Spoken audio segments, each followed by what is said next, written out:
el video anterior habíamos visto reglas de inferencia que vienen como resultado de las cosas que hemos estado viendo para sistemas formales y en el apartado de cálculo deductivo.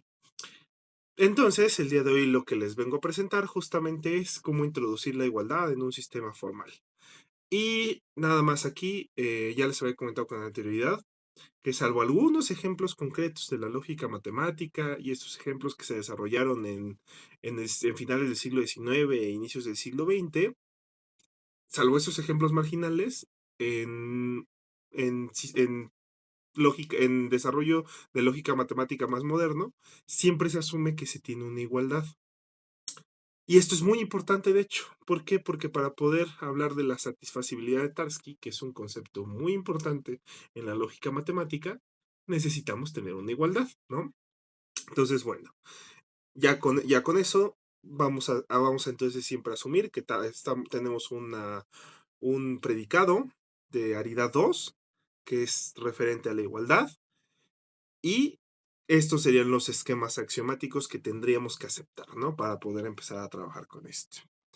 Y pues bueno, como pequeña observación que seguramente me pueden realizar, es que esta no sería la notación correcta para el predicado de aridad 2 que sería la igualdad, sino que la notación correcta sería que si tu símbolo es igual, tengas igual x, x, ¿vale? Esto pues sí es cierto, pero se va a preferir la otra notación, porque es la notación más común a final de cuentas.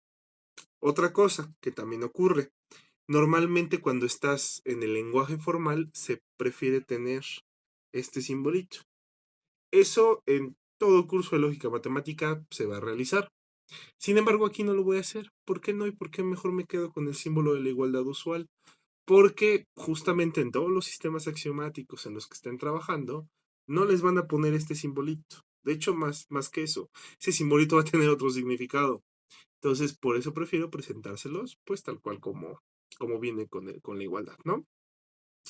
Entonces, bueno, ya que quedaron aclaradas esas cosas, en anteriores videos ya se habían presentado principios lógicos que teníamos desde la lógica aristotélica, como lo era el principio de no contradicción y el principio del tercero excluido. Ahora, pues ya que ya tenemos la igualdad, podemos introducir lo que es el principio de identidad, ¿no? Y esta sería la forma en la que se vería en un sistema formal de lógica matemática moderna, ¿no? Este nos dice que para toda x se cumple que x es igual a sí misma, ¿no? X es X, principio de identidad a final de cuentas, ¿no? Luego también tenemos lo que es el esquema A7. Yo lo conozco también como el esquema A7, no sé si tiene algún otro nombre en particular. Y vamos a desglosar lo que dice. Recuerden que tanto en el A6 como en el A7, nuestra X, nuestra Y y nuestra Phi son metavariables. La X y la Y hacen alusión a variables que podemos tener en nuestro sistema formal. Y la phi hace referencia a una fórmula bien formada, ¿no? Y justamente el hecho de que esté presentado de esta forma quiere decir que la x es perdón, la phi tiene variable x, ¿no? Y cuando tenemos phi y, quiere decir que estamos sustituyendo la x por la y. Ahora, otro comentario importante y pertinente. En el enunciado original del esquema 7 se dice que puedes hacer algunas sustituciones de la x por la y, no se pide que las hagas todas.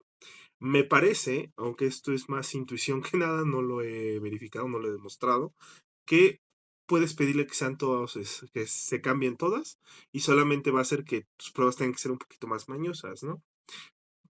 Salvando eso, pues a la hora de la práctica, con ustedes que están iniciando en el mundo de las matemáticas, pueden hacer los cambios de la y, o sea, cambiar la x por y. Si no lo necesitan en su prueba, solamente cambiar todas, solamente cambiarlas en algunas partes, ¿no? Nada más tengan eso presente. ¿Y qué nos dice justamente el esquema 7? Nos dice que si x es igual a y, entonces, si se cumple una propiedad para la x, se tiene que cumplir dicha propiedad para la y, ¿no? Intuitivo de por qué debería de pasar, ¿vale? Entonces, bueno, ya que ya tenemos eso, algunas cosas que se desprenden de esto, de forma relativamente sencilla de verificar.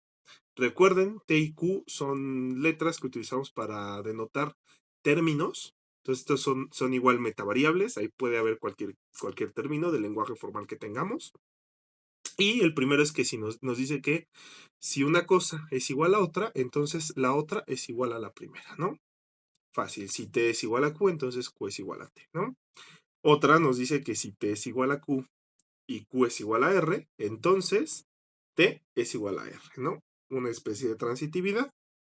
La otra nos dice que si tenemos que T es igual a Q, entonces si se satisface phi al sustituir la X por el término T, aquí se supone que se pueden hacer las sustituciones, entonces justamente se va a satisfacer phi de cambiar la X por la Q. Y mismo comentario, se está suponiendo que puede ser sustituible la X por la Q, ¿no? Y pues en el otro ya tenemos justamente tal cual eso. Si tenemos t igual a q y también tenemos que se satisface la propiedad phi de intercambiar la x por la t, entonces también se satisface la propiedad de cambiar la x por la q, ¿vale? Estos serían algunos que se desprenden tal cual del uso de los anteriores esquemas. Y estas son otras versiones en las que se puede presentar el esquema 7. En la primera, la única diferencia que hay es que aquí tenemos primero el intercambio de la X por la Y luego tenemos la X, ¿no? Pero nos dice exactamente lo mismo, solamente se voltearon esos. Para la segunda, ya nos dice algo un poquito diferente, que también a veces lo vamos a utilizar de esa forma. Nos dice que si sabemos que se cumple cierta propiedad para la X, entonces, si la X es igual a Y, entonces se satisface eso también para la Y, ¿no?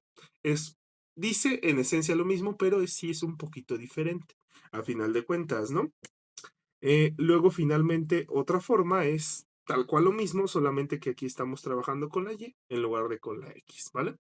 Entonces, bueno, les comento, estos son intuitivos de ver por qué se deberían de satisfacer, ¿no? Y pues también ahí, se pueden, se pueden llegar a otros también, con los cuales podemos trabajar, a final de cuentas. Entonces, bueno, eso sería todo para la igualdad. Ahora vamos a empezar a ver la parte de reemplazo, ¿no? Y para la parte de reemplazo, ¿qué voy a suponer?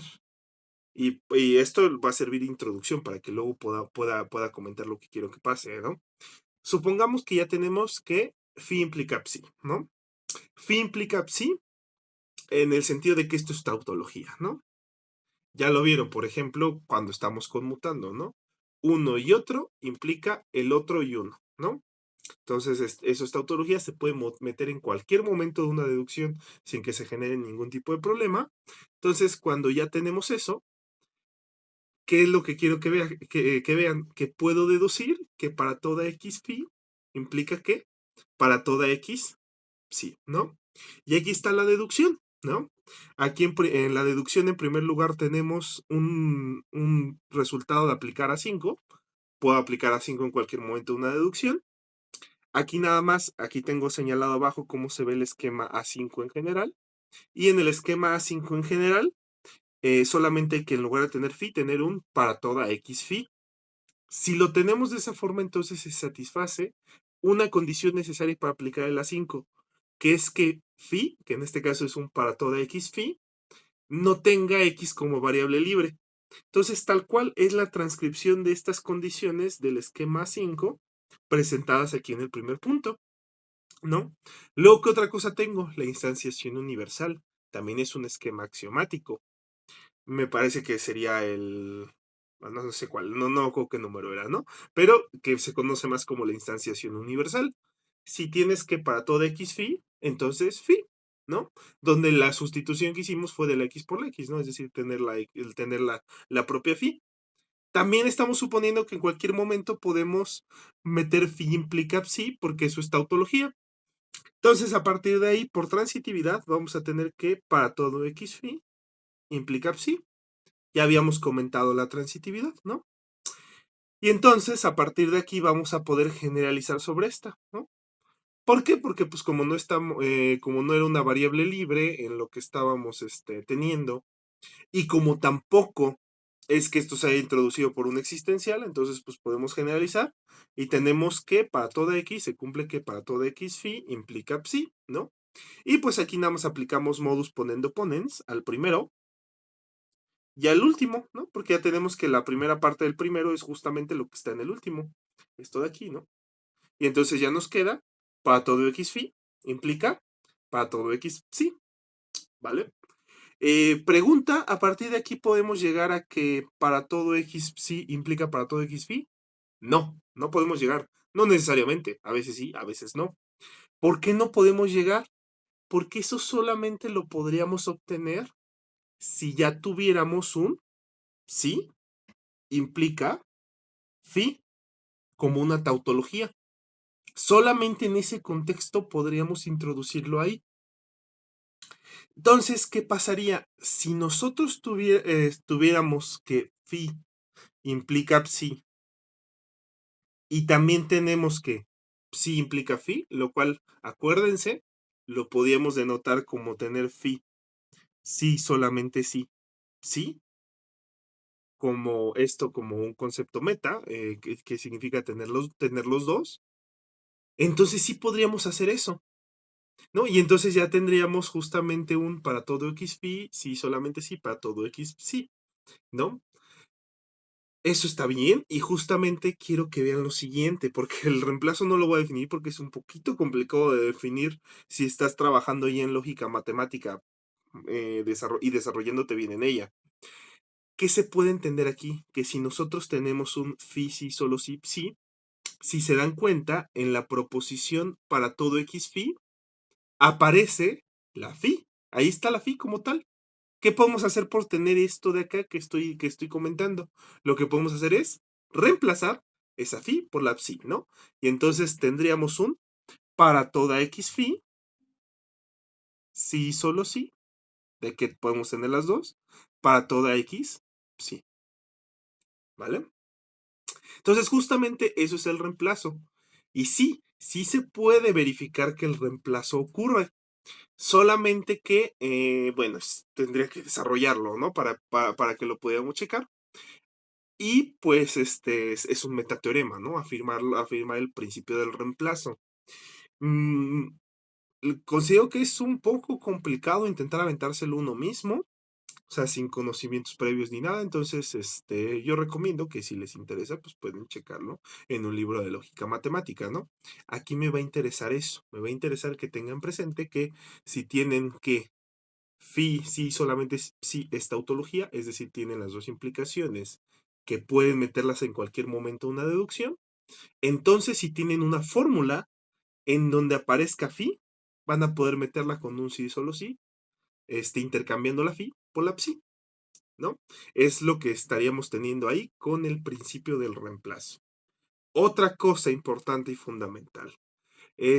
Todavía también podríamos aplicar el principio de reemplazo si tenemos que nuestro conjunto de hipótesis es forma un sistema axiomático, es decir, solo tiene enunciados, ¿no? En ese contexto, y si en ese contexto tenemos phi, sí, solamente es sí, sí, también vamos a poder aplicar reemplazo. Si no, sobre todo por la parte de las generalizaciones, nos podría llegar a generar un problema de por medio, ¿no? Entonces, bueno, justamente tenemos eso. Aquí ya tengo un poquito más bosquejado, un poquito más explicado en qué consiste el principio del reemplazo. Y pues, ya sería todo por el video de hoy. Ya con esto ya nada más, nos iríamos en el siguiente video a hablar de tipos de demostraciones y con eso ya quedaría abarcado todo lo de lógica matemática, ¿no? Entonces, bueno, los veo en el siguiente video.